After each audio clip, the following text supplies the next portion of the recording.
Entra sim, acho que entra. Então, essa é a aula de Literaturas em Língua Portuguesa 6, do dia 11 de fevereiro de 2022. E nós vamos falar hoje do... Oi, boa noite, Maria Boa e noite, Júlia professor. chegando. E ia falar aqui que hoje nós vamos ver as origens clássicas do teatro. Pessoal, como eu tô gravando lá, é a mesma coisa. Aí para vocês verem direitinho o que eu vou transmitir aqui para vocês, o que vai aparecer para vocês, aí vocês fixam aí minha tela no meio para ela ficar maior, tá? Para vocês conseguirem enxergar direitinho. Oi, boa noite, Júlia. Então, só começando aqui, mostrando pelo Moodle, a aula de hoje tem aqui a poética clássica, né, que eu já indiquei para vocês lá no grupo de WhatsApp, mas reforçando aqui para quem não viu ou quem não está no grupo, que eu coloquei a poética clássica toda, porque essa é uma edição que eu gosto muito. Talvez eu já tenha até passado essa edição para vocês no semestre passado, não tenho certeza, mas acho que em Africanas a gente não viu isso. Oi, Beatriz, boa noite. Então essa edição da poética clássica, porque quando a gente fala a poética, todo mundo já lembra do Aristóteles, né? Que na verdade é a poética mais antiga. Mas a literatura clássica, e quando eu falo clássica, quer dizer, toda literatura que se remete à época clássica, então a gente vai falar da literatura antiga mesmo, greco-romana, que é o que a gente considera literatura clássica, mas a gente fala também daqueles movimentos todos, isso é só uma informação geral para vocês, tá? Não comecei a aula ainda. Todos aqueles movimentos, classicismo, neoclassicismo, o próprio barroco, né? Então todos os movimentos que se remetem à época clássica, eles vão se basear em três poéticas, em três, vamos dizer, livros de regras, que são a poética de Aristóteles, a poética de Horácio, que é poeta romano, né? E a poética de Longino. A poética de Longino é interessante porque ninguém sabe direito quem que escreveu essa poética, e aí se coloca esse nome de Longino. Mas talvez esse seja um nome, um pseudônimo que ninguém sabe direito de quem é. Então vocês têm aí nesse livro as três poéticas clássicas, mas a que a gente mais usa, né, nos cursos de literatura é a do Aristóteles, que na verdade as outras duas se baseiam nela, mas tem coisas importantes, em especial na do Horácio, que tem, por exemplo, vamos dizer assim, qual que é a função, né? Ele trata, por exemplo, da função da literatura. E ele diz que a função da literatura... Oi, boa noite, Cido. E aí o Horácio, né, como eu estava dizendo, na sua poética, ele diz que a função da literatura... Tô colocando aqui no chat, por isso que eu tô demorando um pouco para falar, tá bom? Em latim, aut prodesse, aut delectare. Esse aut em latim é ou, né? Então seria assim, ou ensinar ou deleitar, divertir. Só que esse ou em latim, ele não é só alternativo, ele tem também a característica de ser concomitante. Então, assim, tanto, a gente pode traduzir por tanto ensinar quanto divertir. Isso está lá na poética do Horácio, tá? Então, enfim, estou falando tudo isso porque eu compartilhei com vocês, então, essa edição que eu gosto muito, que tem as três poéticas, e que vocês não precisam ler as três agora, mas vocês, pelo menos, têm acesso se um dia precisarem consultar. Tá aqui, não precisa ler o Aristóteles todo de novo, quem quiser dar uma olhadinha para relembrar, tal, é legal. Mas tá como referência porque a aula de hoje eu vou me basear no Aristóteles e em mais um livro que trata do teatro clássico, que eu vou disponibilizar para vocês depois naquele naquela pasta do Drive que eu estou montando com uma bibliografiazinha da disciplina, que é a bibliografia básica e outras bibliografias que podem ser interessantes para vocês. Boa noite, Bruna.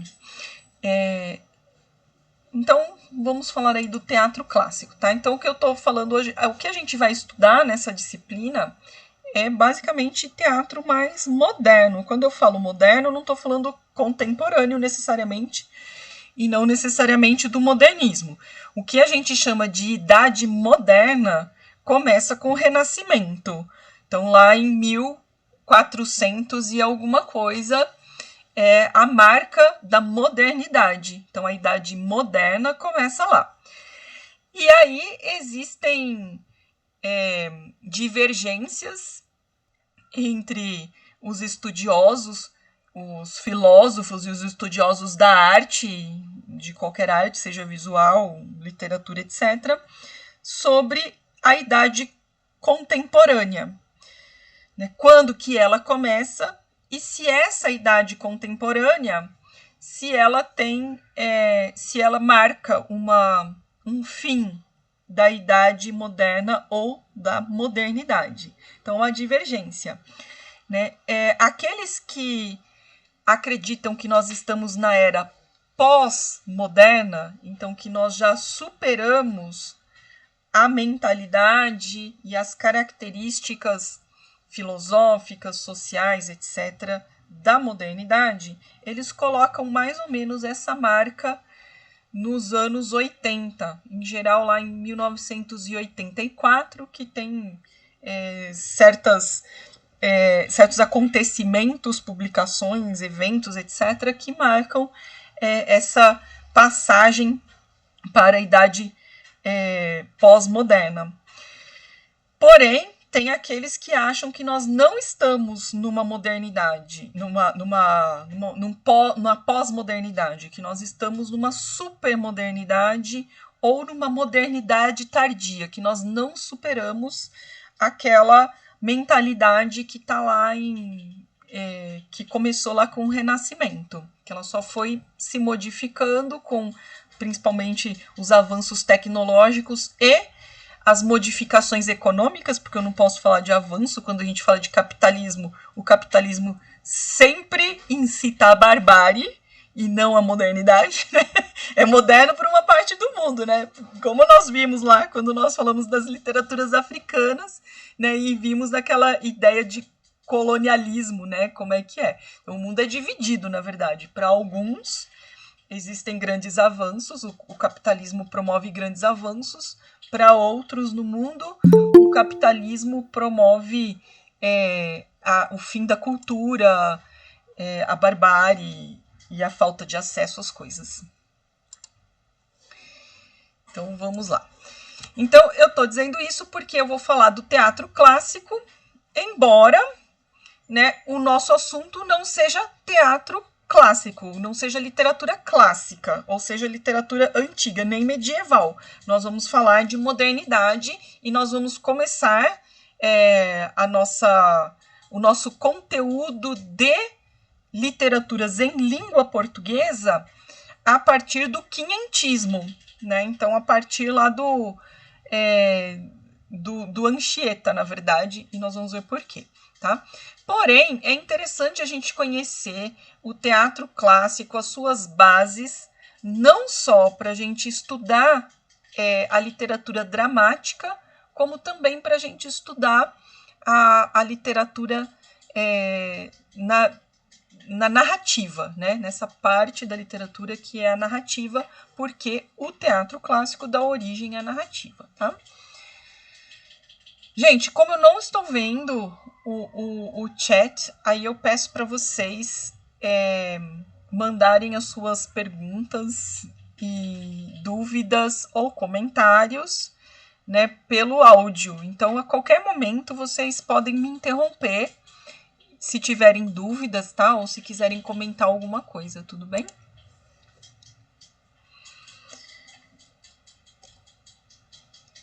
Essa apresentação também já está lá para vocês no Moodle, tá?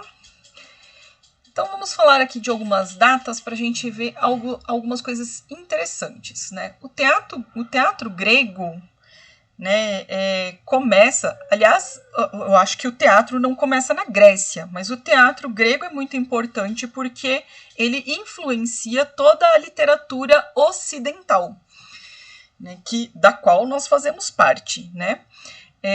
Então, ele começa no ano 550 a.C. Por que essa data é interessante ver? Não é nem tanto quando que começa o teatro grego, quando que ele se organiza da maneira como ficou conhecida para nós, né, para as gerações, para os séculos, para os milênios futuros, né? Então ele se organiza em 550, mas ele se organiza basicamente como tragédia. Depois tem a comédia, mas a comédia nova, ou seja, a comédia organizada, a comédia que tem regras para ser feita, ela aparece em 330 a.C., mais ou menos, né? Porque essas datas são todas aproximadas, né? O principal representante da comédia nova é o Aristófanes, né? Que tem, aliás, coisas muito divertidas e, como todos os clássicos, eles parece que são universais, né? Eles dizem alguma coisa para nós até hoje. Então vejam que é bastante tempo para a comédia se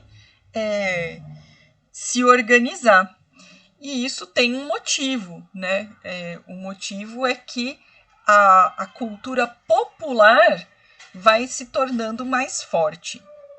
Bom, e aí nós temos a Poética de Aristóteles, que é escrita mais ou menos entre 335 e 323 a.C.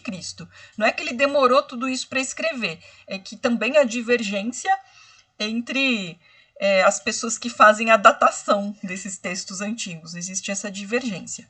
Então, nós podemos dizer que a Poética de Aristóteles, que trata especialmente do teatro, ela é escrita justamente no contexto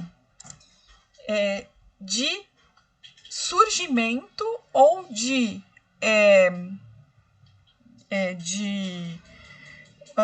consolidação de uma nova regra de fazer teatro, que é a comédia nova. E eu digo isso porque o Aristóteles, ele se a gente for pensar, né, nessas datas aqui, a gente percebe que o Aristóteles ele é conservador, né, em sua poética. Porque o que ele vai dizer? Que a tragédia, entre todas as formas de literatura, entre aspas, porque não existe literatura como a gente conhece hoje, não tem um sistema literário, né? Mas de todas essas formas de escrita e de apresentação, né, da palavra, a tragédia é a mais perfeita de todas. Então ele coloca a tragédia, que é a representação das pessoas nobres, como a forma mais perfeita de, entre aspas, literatura. Então ele é conservador nesse aspecto. Porém, não dá para a gente dizer que ele é só conservador, porque a parte da poética na qual ele se dedica à comédia se perdeu, né? Então a gente não tem acesso a alguns resquícios, e sempre traduzidos para outras línguas. A gente não tem acesso à comédia, né? A comédia de Aristóteles, quer dizer, a parte que ele fala da comédia. A gente só tem resquícios, e os estudiosos da literatura clássica acabaram pegando vários resquícios e tentaram recriar as regras que o Aristóteles colocava para a comédia. Mas não se sabe ao certo exatamente o que ele escreveu sobre a comédia. De qualquer forma, quem já leu um pouquinho da poética já sabe que ele diz lá que o melhor que existe é a tragédia. Vamos ver por que isso é de conservador. Então, Vejam que ele escreve a poética colocando, ressaltando as características da tragédia justamente quando a comédia está se estruturando, né? Então é interessante ver que é uma reação, na verdade, né? É uma reação a essa nova forma do teatro, que é a comédia nova. Todo teatro grego tem origem nas festas em louvor a Dioniso, que é o deus do vinho e o deus da loucura. Gente, atenção para isso aqui, ó, para esse nome, Dioniso, e não Dionísio. Né? Dionísio é um nome grego, um nome comum. O nome do deus é Dioniso. E então, né, o teatro, que é a origem de toda a literatura ocidental, já tem uma característica de sair do racional, de sair daquilo que é o comum, de criar um duplo, que justifica aquilo que Aristóteles diz que é a mímesis, a imitação das ações humanas. Né? Então, isso já está pensado, né, quando a gente lembra que a origem do teatro são as festas para esse deus da loucura. Né? A palavra tragédia, né, ela tem origem, né, grega, né, que dessas duas palavras aqui, ó, tragos, que é bode, e ode, que é canto. Canto do bode. Por quê? Porque o animal que representa o deus Dioniso é o bode. Tanto que nas festas em louvor a Dioniso se fazia sacrifício desse animal, né, para louvar esse deus. Né? Então, a tragédia, na verdade, ela é um canto, né? Ela tem, aliás, vários cantos na sua forma de representação clássica. Então, ela é um canto que faz o louvor ao deus Dioniso. A comédia, né, já tem origem bem popular. Então, ela é comos, procissão, e ode, canto. É o canto da procissão. O que é essa procissão? A gente pensa, a procissão tem um sentido religioso, ou até hoje em dia. E lá também tinha um sentido religioso.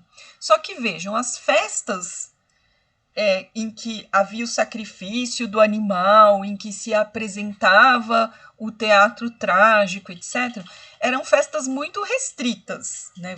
Não é qualquer um que podia entrar. Eu vou falar aqui que eu tenho um costume de dizer, é o lugar da fita azul.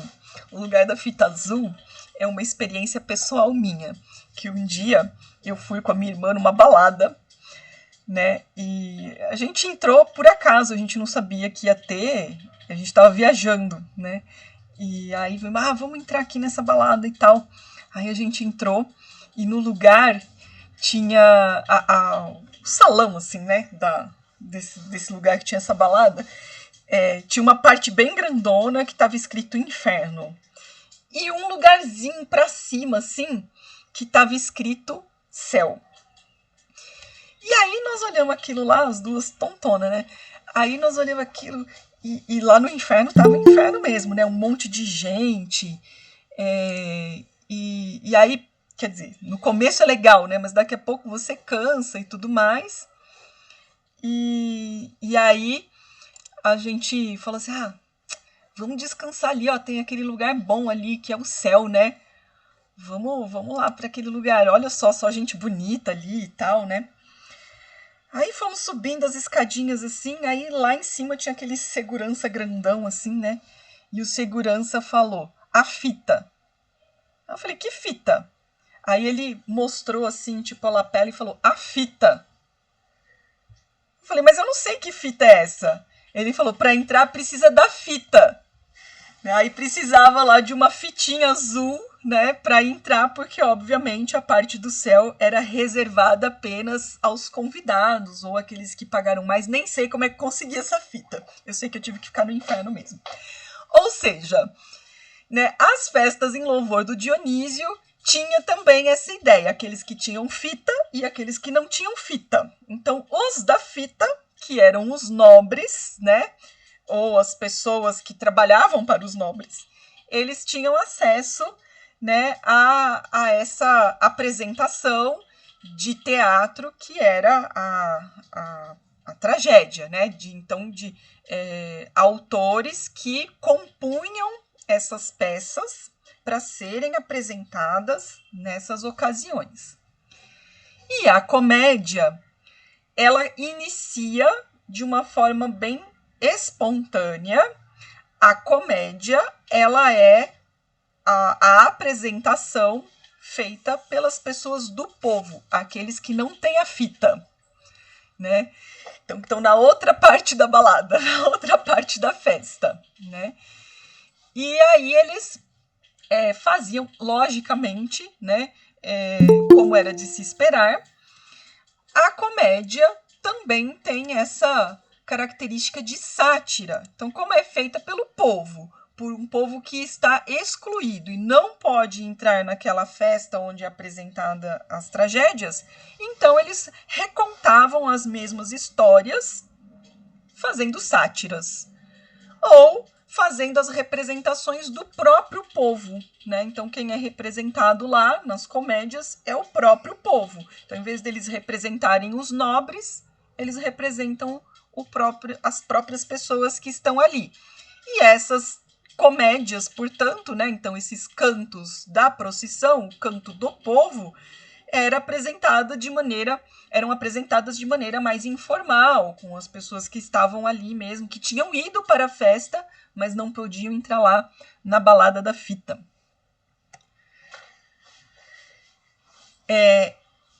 E com isso, a gente tem uma origem muito importante, não só para o teatro clássico, mas para a literatura em geral. Então, lembrando que a característica principal, segundo Aristóteles, e aqui eu estou usando, né, a poética aristotélica, né, segundo Aristóteles, né, qual que é a sacada, a grande sacada do Aristóteles na poética? Ele diz que a tragédia, né, e a comédia também, né, então esse tipo de representação, que é a origem da literatura, é a imitação das ações humanas. Por que isso? Essa é a grande diferença que ele faz, né? Então, é a diferença que ele faz entre a pintura e a literatura, vamos chamar assim, tá? Sempre lembrando que não existe esse conceito de literatura ainda lá na Grécia Antiga. Mas eu vou usar esse termo só para ficar mais didático aqui, tá bom?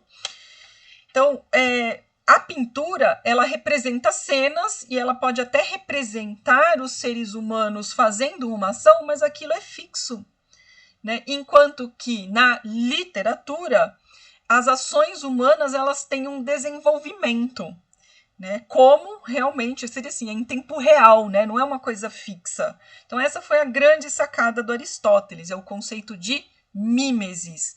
Lembrando que não é que a literatura não é a imitação do ser humano, né? É a imitação das ações humanas. E aí existe uma grande divisão entre isso, né? Entre essas ações.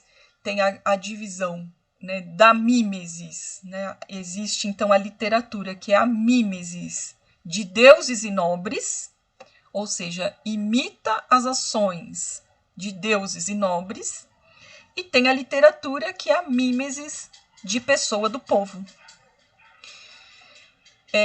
Isso é importante porque cria duas regras diferentes de representação das ações humanas, como nós vamos ver daqui a pouco, tá?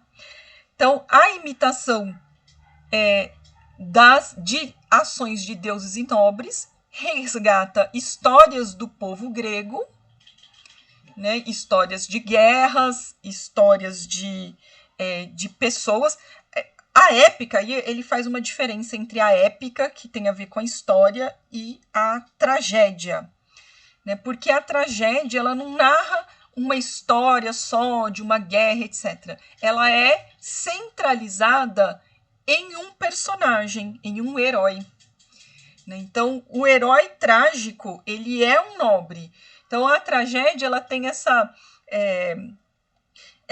maneira, esse decorrer, né, da ação mais curto, mais rápido. Então, é diferente do poema épico, que é bem longo, e ele não é centrado na pessoa, ele é centrado numa ação longa histórica.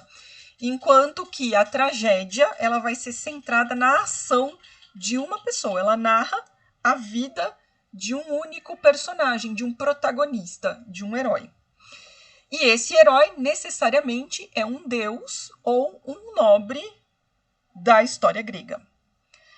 E isso daqui dá origem ao que nós chamamos em literatura de estilo alto. E o estilo alto, ele tem toda uma linguagem que precisa ser usada e ele tem regras, né, para ser estilo alto. Então, primeira regra é que tem que ser representado alguém da nobreza. Segunda regra é a linguagem a essa pessoa, né, que se refere a essa pessoa, não pode ser ofensiva, ela tem que ter as metáforas, por exemplo, tem que ser metáforas com coisas altas, por exemplo, né, e isso aí eu já estou falando até do que vem depois na poesia. Então, você vai usar metáforas para essa pessoa que representem minerais, que representem joias, que represente ouro, que represente coisas puras, que represente coisas altas, né, céu, endeusar mesmo a pessoa. Então, o estilo alto, ele exige esse tipo de linguagem. E isso tem a ver com o que nós chamamos de sublime. O sublime, né, é tanto a representação da pessoa como do ambiente em estilo alto, usando a linguagem elevada. E, portanto, né, muitas vezes em vários movimentos literários, também a frase mais difícil, a escolha do vocabulário mais apurado, né, de um vocabulário mais elitizado também. Enquanto que a comédia faz a representação de uma pessoa do povo.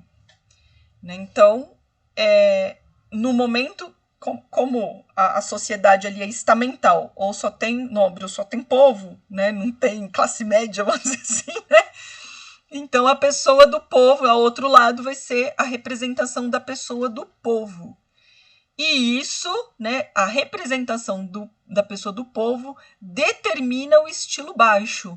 Então, uma pessoa do povo, ao contrário de um nobre, não pode ser representado com um vocabulário nobre, com um vocabulário alto, nem com metáforas que sejam altas e nobres.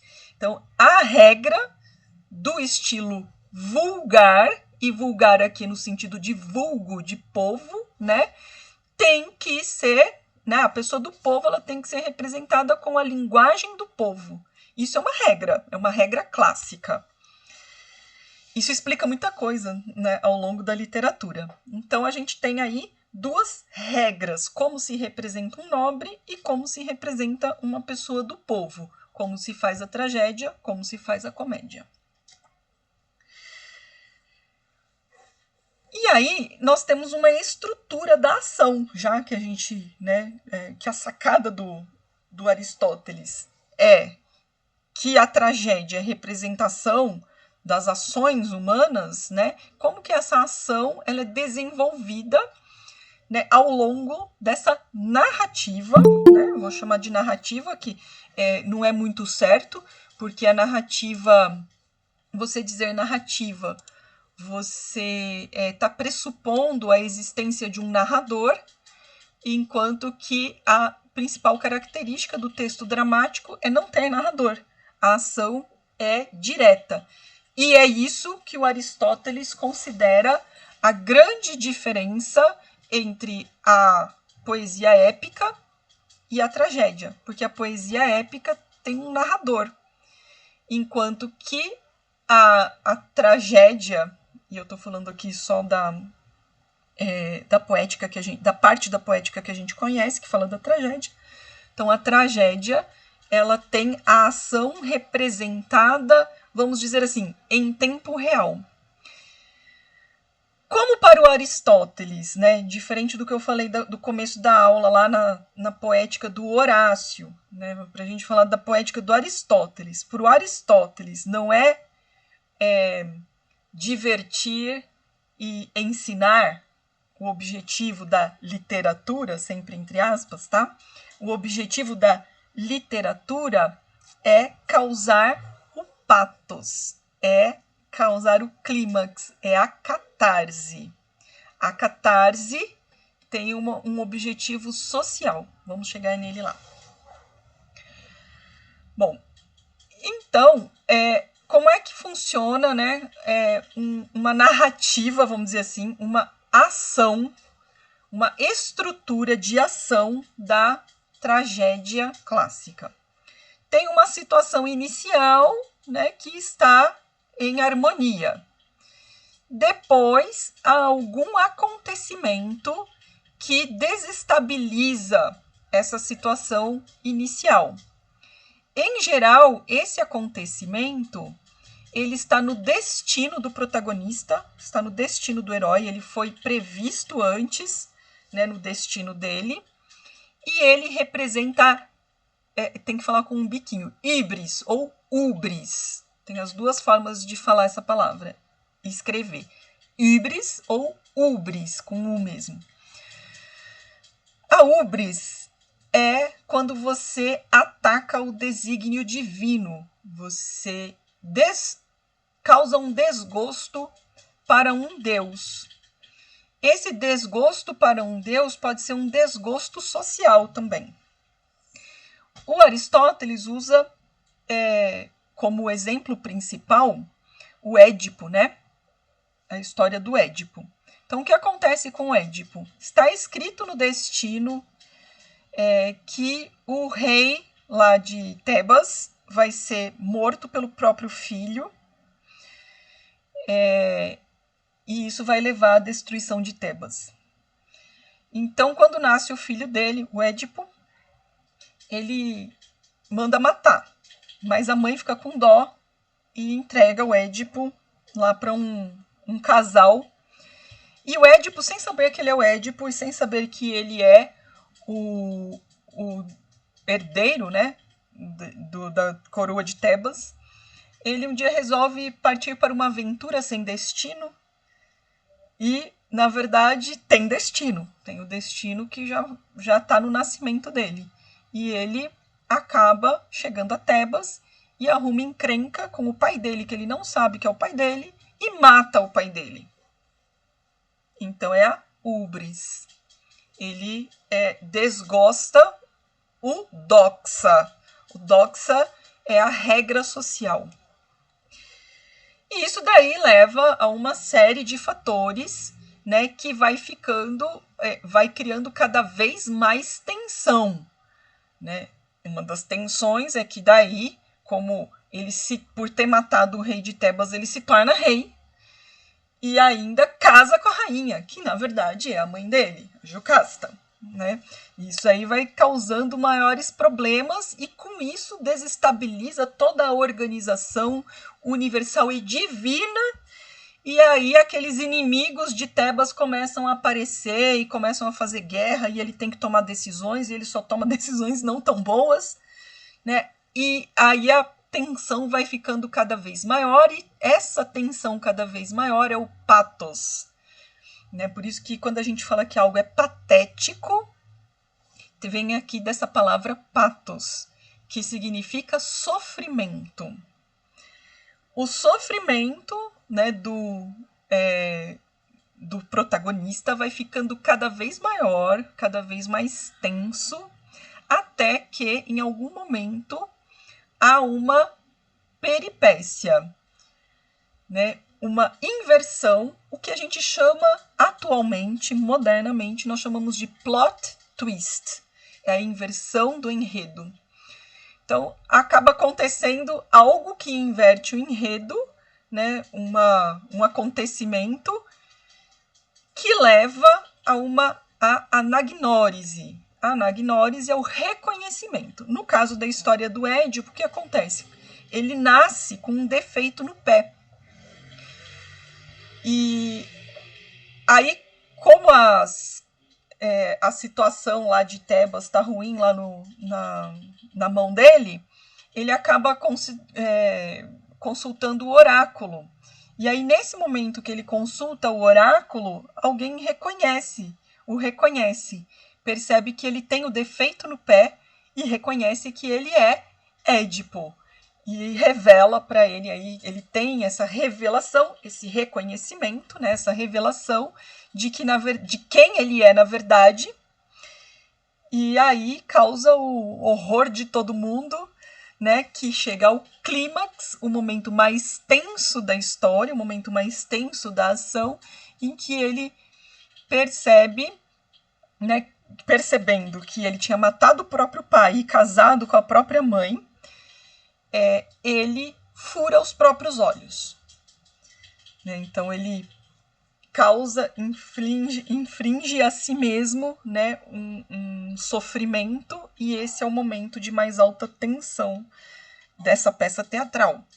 E isso é a catarse. O que é a catarse? No momento de mais alta tensão, segundo Aristóteles, isso causa um reconhecimento na própria sociedade.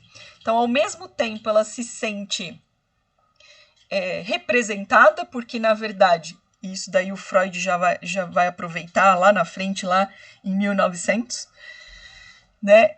As pessoas que muitas vezes quiseram matar o seu próprio pai, ou os homens que desejaram a própria mãe, eles se veem representados ali naquela situação e sofrem junto com o herói.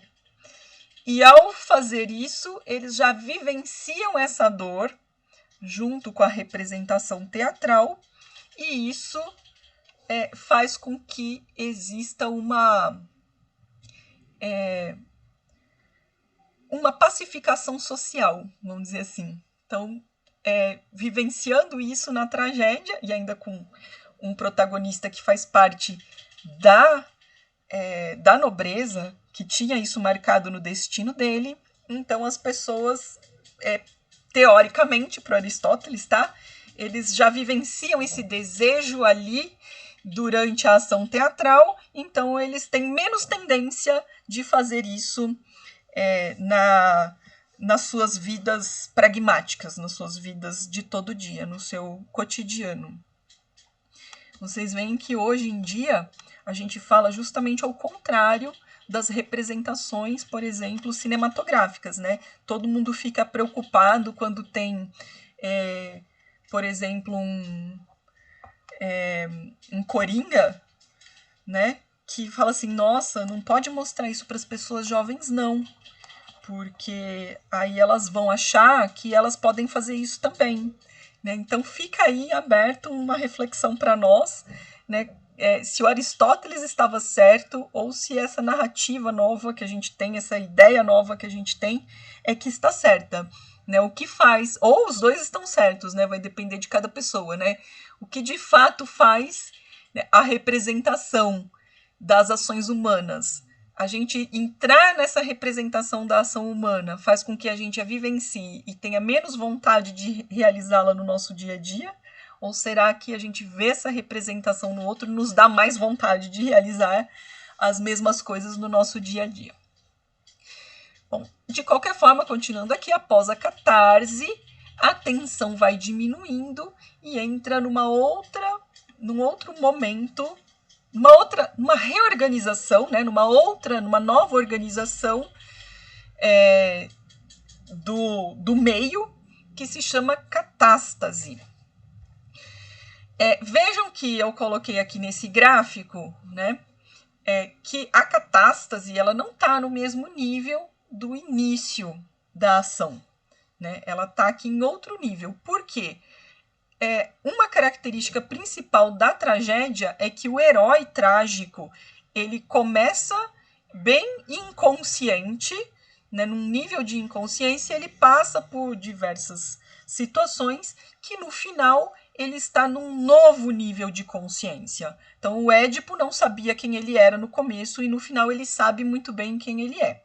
Vocês sabem, não sei se sabem, mas se não sabem eu vou contar, que a história do Édipo tem uma sequência, né? Porque daí o que acontece é que por causa do Édipo, Tebas nunca mais se restabelece, né? Porque esse problema do Doxa, né? Essa quebra do Doxa, essa quebra, né, da organização, que sempre nas histórias gregas elas são vivenciadas no plano dos homens e também no plano dos deuses. Então aí isso dá sempre encrenca lá com os deuses, eles tretam também e aí tem sempre um problema. Tebas não se recupera mais por muito tempo, né, desse erro, né, que na verdade estava no destino do Édipo. E a estrutura da comédia clássica? Aqui você não tem destino, você tem escolhas. E vejam aqui, que é o assunto da nossa próxima aula, como que a gente olhando como que é a estrutura da comédia, ela tem muito mais a ver com as nossas narrativas e com o nosso teatro moderno, pós-romantismo, do que a tragédia. Então, ela é feita de escolhas, né? O protagonista, mesma coisa, ele começa num nível de inconsciência, né? Ele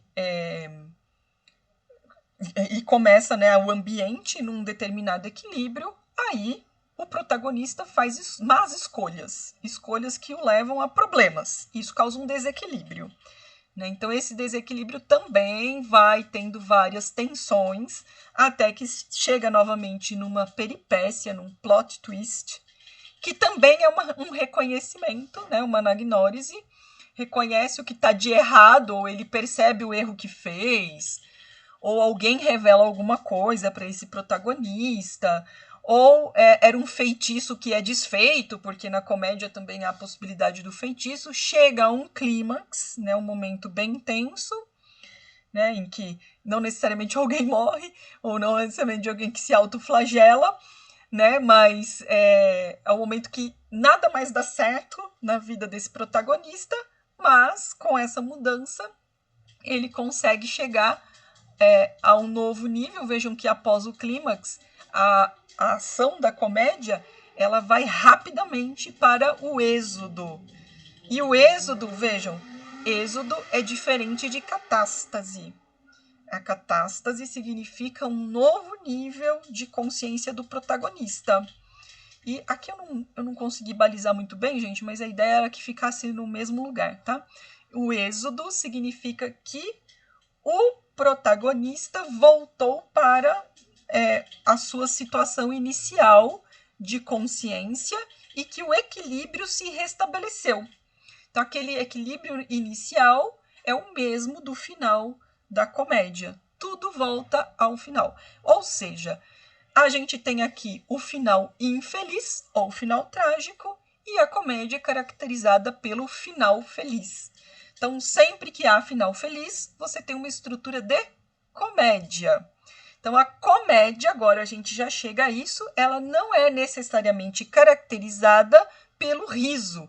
Ela não precisa necessariamente levar ao riso, embora ela tenha uma característica de mais diversão do que a tragédia. Diversão, assim, nesse sentido de leveza, né? O que caracteriza, né, e o que diferencia, em especial, a tragédia e a comédia é justamente o final trágico, um final que leva o protagonista a um novo nível de consciência sobre si mesmo, que em geral não é bom, né, para ele mesmo, né? E a comédia leva ao restabelecimento do início e, portanto, a um final feliz. E o espetáculo, né? Como é que é o espetáculo da tragédia e da comédia? Isso eu vou falar rapidamente, que é só por curiosidade mesmo, tá, gente? E é interessante a gente saber, porque uma coisa é a estrutura, vamos dizer assim, a estrutura literária, né, da tragédia e da comédia, a estrutura da ação. A outra coisa, porque é isso que a gente também tem que pensar, que quando a gente estuda a literatura dramática, a gente está tratando de duas coisas. Uma é a estrutura textual, as características do texto. E a outra coisa é a característica do espetáculo. Né? Então, como que o espetáculo como que ele é pensado no próprio texto e como ele se realiza. Então, como que é a estrutura do espetáculo da tragédia? Então, tem um prólogo, que é a apresentação do tema, dos personagens. Então, tem uma pessoa do coro, né? Então, porque sempre tem um coro, um coral, né, de pessoas que cantam. Então, inicialmente, uma pessoa, que é como se fosse um narrador, né, do coro, ele entra e ele diz para o público: hoje nós vamos conhecer a história do Édipo Rei, e faz o resumo do que a pessoa vai ver e diz quem são os personagens. Aí vem a entrada do coro, que se chama párodo. Então entra o coro e faz um canto que diz mais ou menos a mesma coisa, vai introduzindo o espetáculo.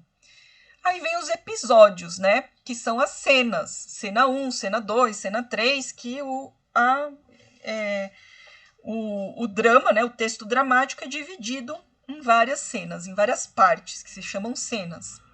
Entre uma cena e outra tem os estásimos. Então, termina aquela cena, entra o coro e o coro faz uma canção, canta uma canção que tem a ver com os sentimentos, com os sentimentos dos personagens, os acontecimentos daquela cena que terminou e já liga com a cena seguinte.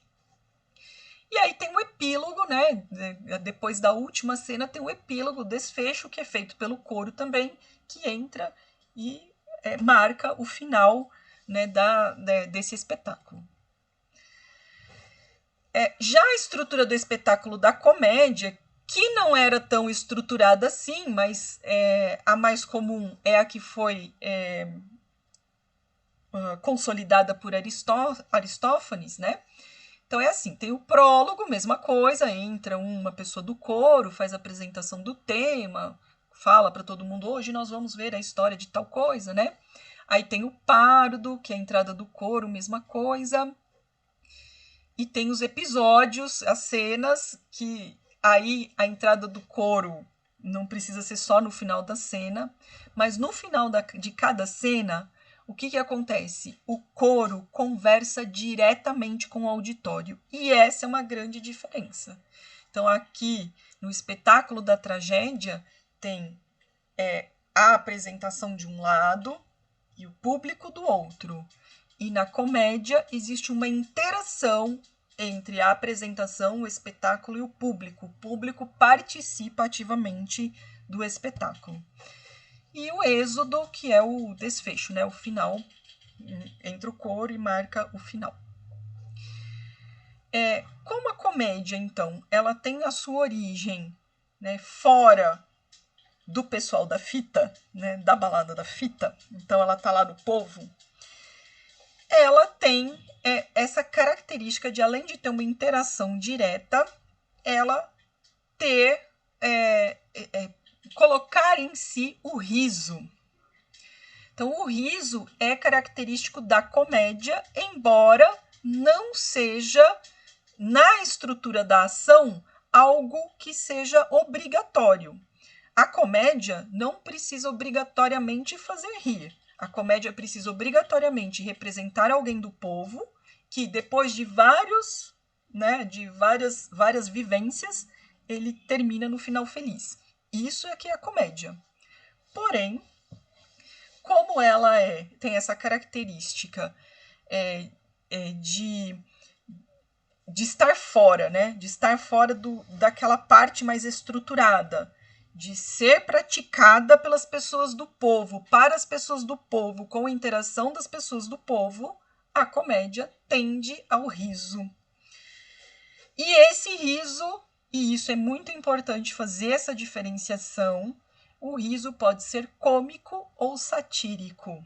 Qual que é a diferença entre o cômico e o satírico?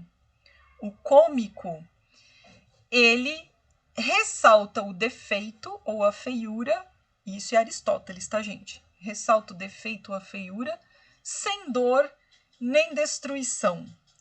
Então, aquele cara meio esquisito, que tem um tique, né, ou que tem um problema na vida, ou que, sei lá, estava aprontando alguma coisa com o seu chefe e aí a coisa dá errada, então é um defeito, né? Esse defeito pode ser físico, como esse defeito pode ser moral. Mas isso é uma coisa assim leve. Então você ri daquilo, mas é uma coisa leve, não causa dor para ninguém, nem destruição para ninguém. É só uma coisa divertida. Já a sátira, ela expõe o defeito e a feiura para causar dor ao objeto exposto. É o bullying. O bullying é satírico, né? Então, você expõe, né, para justamente causar dor à pessoa exposta. Como que a gente pensa isso na comédia clássica? Então, quando na comédia clássica estão representadas as próprias pessoas do povo ali, normalmente há uma tendência para o cômico, para as pessoas rirem do seu próprio dia a dia, das coisas que acontecem no seu cotidiano. O que é o satírico? É pegar aquele Édipo, fazer uma paródia da história do Édipo, avacalhando com esse Édipo. E com isso está se fazendo o quê? Está se tentando causar dor aos nobres, expondo os nobres ao ridículo, ao feio ou a coisa pior. Então a sátira tem essa característica de expor alguém, nem que esse alguém seja representado, em geral na representação, mas de causar alguma dor, algum incômodo a esse objeto representado. Enquanto o cômico não tem essa característica. E aí eu coloquei para vocês aí as fontes, né, nessa aula toda aqui, que é Aristóteles, que eu já falei no começo para vocês, né, essa edição é essa que eu compartilhei com vocês, e o Pierre Grimald, que eu vou colocar depois esse texto, para quem se interessar por teatro antigo, né, ele explica bem facinho o Aristóteles, o Pierre Grimald. Eu vou colocar para vocês na pastinha do Drive, que eu ainda não compartilhei com vocês. É que eu vou colocar um pouquinho mais de bibliografia lá para vocês antes de compartilhar, ok? E, pessoal, é isso, né, que eu tinha para falar para vocês da aula de hoje. Já falei muito. Aí, queria saber se vocês entenderam, se tem algum comentário, se veio alguma coisa na sua cabeça, né, na hora que vocês estavam vendo, algum filme que vocês já assistiram, uma peça de teatro que vocês já viram, ou um texto, sei lá, um livro que vocês já leram. Professora, eu lembrei de Jornada do Herói, quando você estava falando. Sim, muito.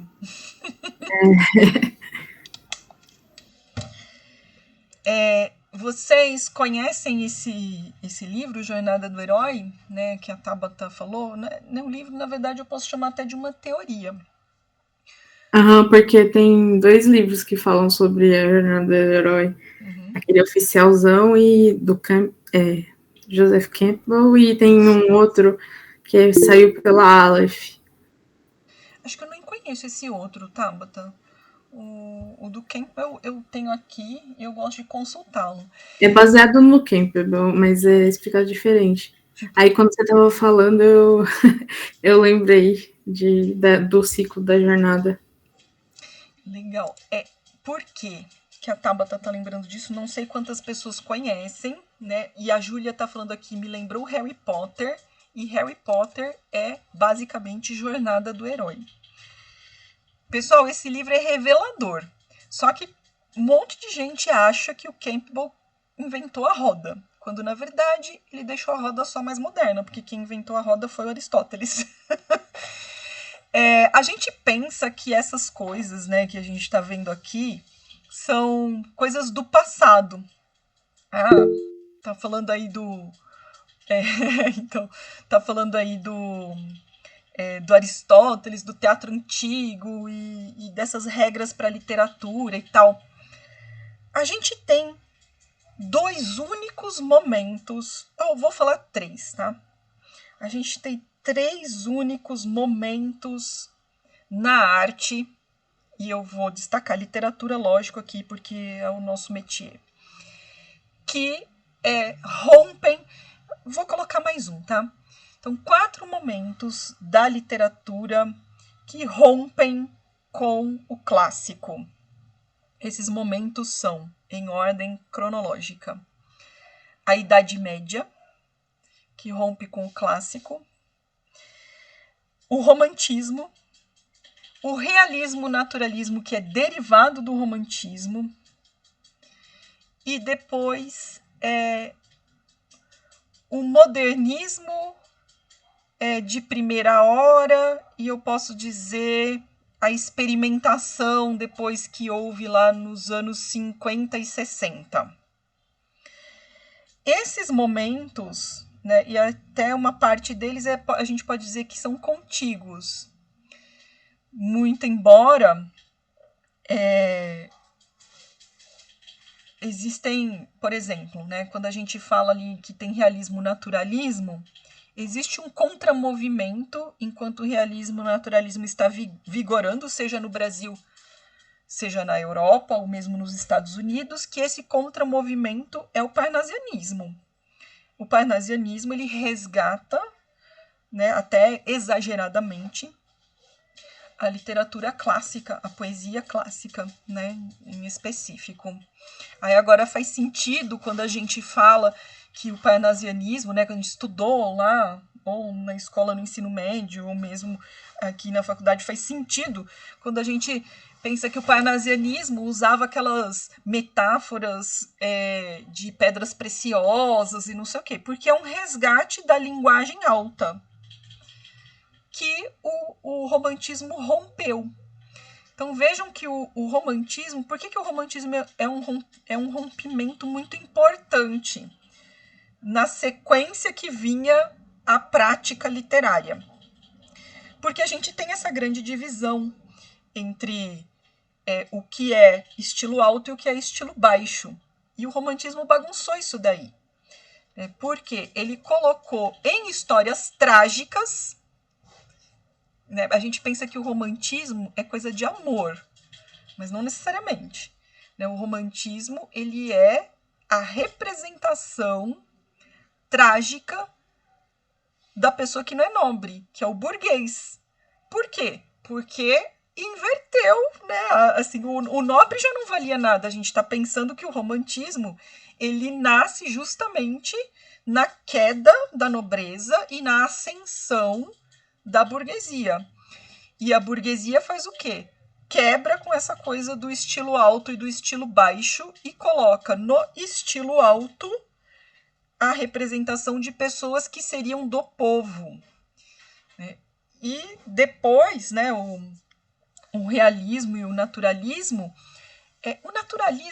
eu até gosto de problematizar um pouco nisso daí, porque o naturalismo, na verdade, é de origem muito conservadora, burguesa conservadora, porque daí a burguesia, né, ela toma o poder e aí ela vira elite, né, como até hoje. Por isso que tem gente que acha que nós não estamos na pós-modernidade, porque tá aí o que aconteceu lá na Revolução Francesa, na Revolução Industrial, tá aí até hoje. Não teve nenhuma outra revolução que fizesse ascender uma outra classe social ou uma outra mentalidade, né, disso. Então aí a burguesia se torna a elite em lugar da nobreza. E o naturalismo, né, e aí qual que vira a outra parte, né? A outra parte, que não tem acesso e tudo mais, é justamente a classe operária. Então, né, hoje a gente já tem outras configurações, né?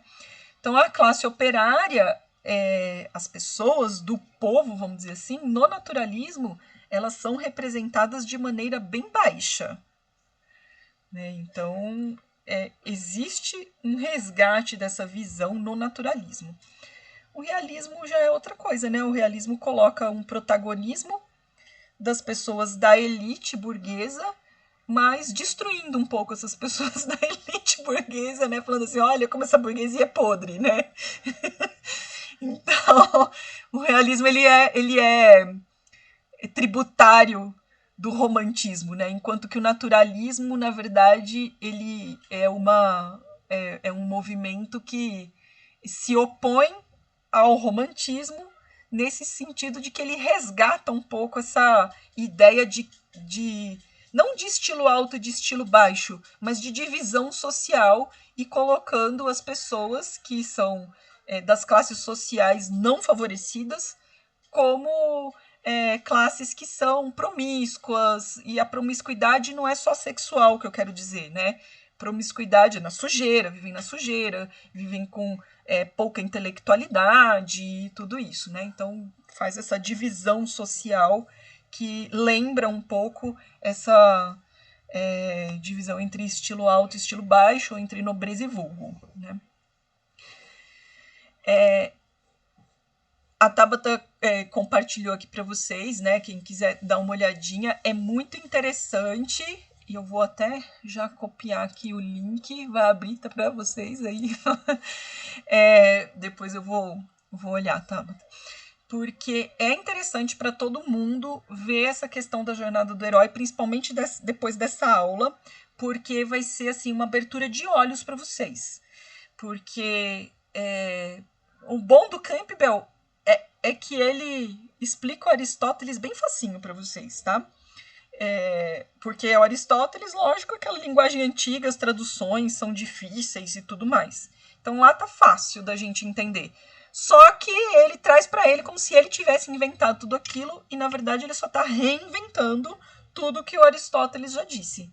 Né? Inclusive, quando a gente percebe isso, fala, tô vendo, né, que é pura literatura clássica, né, poética clássica, colocada aí para fazer as produções comerciais de hoje em dia. Então, quando a gente fala de Harry Potter, quando a gente fala, sei lá, de qualquer... Senhor dos Anéis. Senhor dos Anéis, que mais? Eu gosto de falar do Percy Jackson também. Star Wars, que na verdade é o primeiro empreendimento de peso com a aplicação da jornada do herói. Vejam só, a primeira característica do herói, e vejam que por longo tempo esse herói é masculino. Por longo tempo que eu digo que sim, agora já a partir do século XX, tá? Não estou falando lá de literatura clássica não, que lógico que é masculino. Mas vamos pensar em século XX. Vejam que o herói... vamos falar do Superman. Do Superman, estou falando desse dos anos 70 e depois as outras versões dele, né? O herói é masculino por muito tempo. Agora, muito recentemente, é que nós temos visto mulheres protagonizando.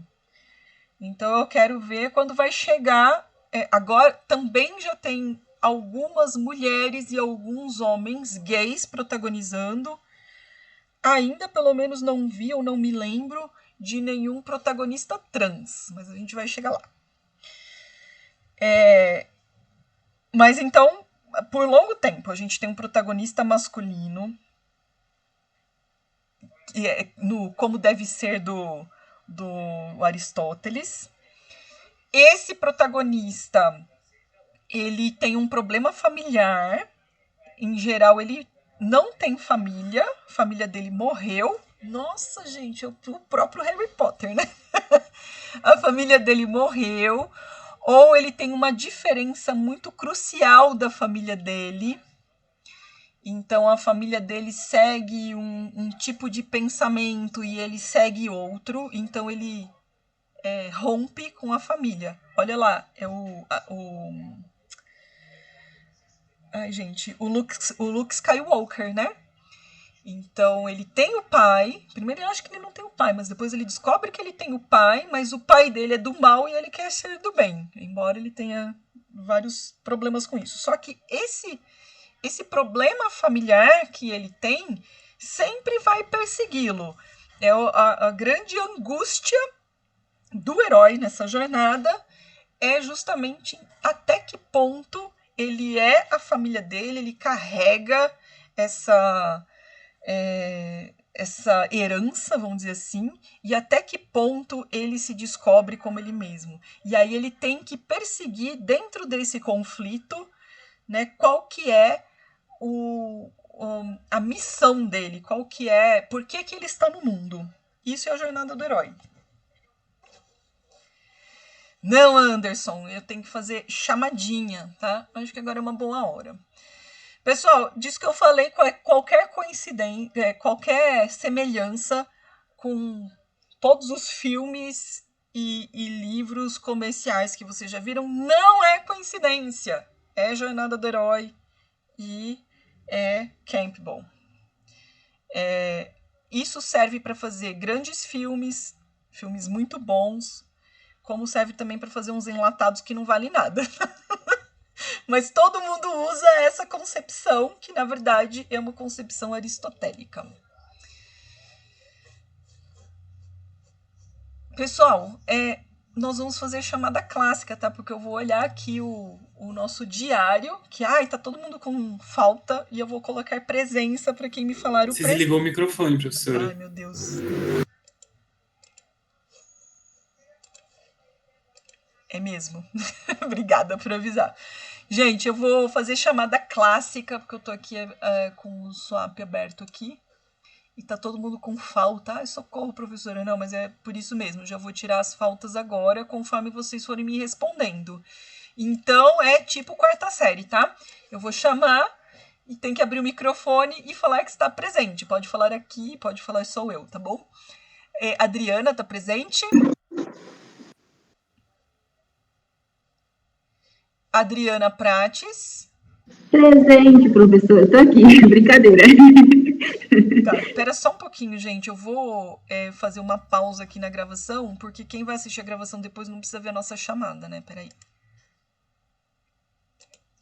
Se alguém tiver mais alguma dúvida, pode tirar agora.